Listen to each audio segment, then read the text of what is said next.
నా పేరు ఎర్రముత్తే వస్కుల మల్లారెడ్డిపల్లి. విత్తనం అయితే నెంబర్ 1 ఉంది. ఇట్లా వంతే మాత్రం రైతులు మంచిగా ముందుకెళ్ళి అవకాశాలు ఉన్నాయి. నా పేరు నరేష్, డీలర్ అండ్ రైతు. నేను ఈ వింధ్యా సీడు ఇంకా శ్రీశైలం గంటల ఆంజనేయులు కానీ ఇచ్చిన నేను సీడు ఒక 3 ప్యాకెట్లు వేసుకొని చెప్పిన. ఆయన ఇప్పుడు 3 కాదు 2 ఎకరాలు ఏమంటే ఇచ్చిన. బాగానే ఉంది, సీడ్ మాత్రం బాగానే ఉంది, పర్వాలేదు.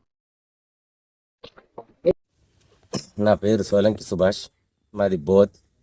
ఈ కుచిలాపూర్లోని రామచంద్ర రెడ్డి అనే వ్యక్తి చేనులోకి వచ్చి ఈ వింధ్యా వెరైటీ అనే దాన్ని చూస్తున్నాం.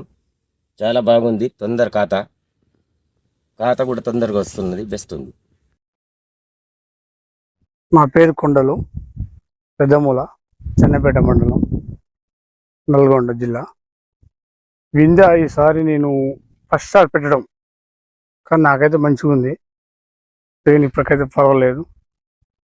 నేను ఇద్దరు చెప్పిగా వినలే, కానీ నేను ఎందుకో నాకు పెట్టాలనిపించి పెట్టినా, కానీ పర్వాలేదు. విత్తనం అయితే ఒరిజినల్. కాపు కూడా కాపు ఎట్లా అనిపిస్తుంది?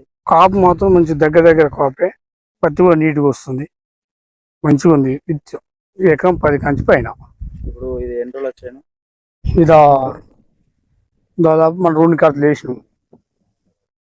93 నెలలు 3 నెలలు వచ్చాను. నేనైతే పర్వాలేదు, మంచిగా వచ్చింది. నెక్స్ట్ ఇయర్ కూడా ఇది చేద్దాం అనుకుంటున్నాం. మీ ఊర్లో వేరే కూడా మీరు చెప్పగలుగుతారా? అంటే వేసుకొని బాగుంటుంది. మనకి చెప్తాం కదా. ఇప్పుడు రైతు విత్తనం మంచిగా ఉంటే రైతు మంచిగా ఉంటాడు కదా. ఒక విత్తనం పడి అంటే ఇంకా విత్తనం అందరు చెప్పాలి, పెట్టుకోవాల్సిందే. విత్తనం మంచిగా ఉంది కాబట్టి పెట్టుకోని చెప్తాం అందరికి కూడా. విత్తనం మంచిగా ఉంది, బాగుంది, పెట్టుకోవాలి. ఇంకా ఇంకెత్తం అంటే నాకు తెలియదు, కానీ పెట్టొచ్చు అనుకుంటున్నాను. నేనైతే చూడలే ఇంకోవాలి. నేనైతే పెట్టా, నాకైతే సక్సెస్ అయింది, మంచిగా ఉంది.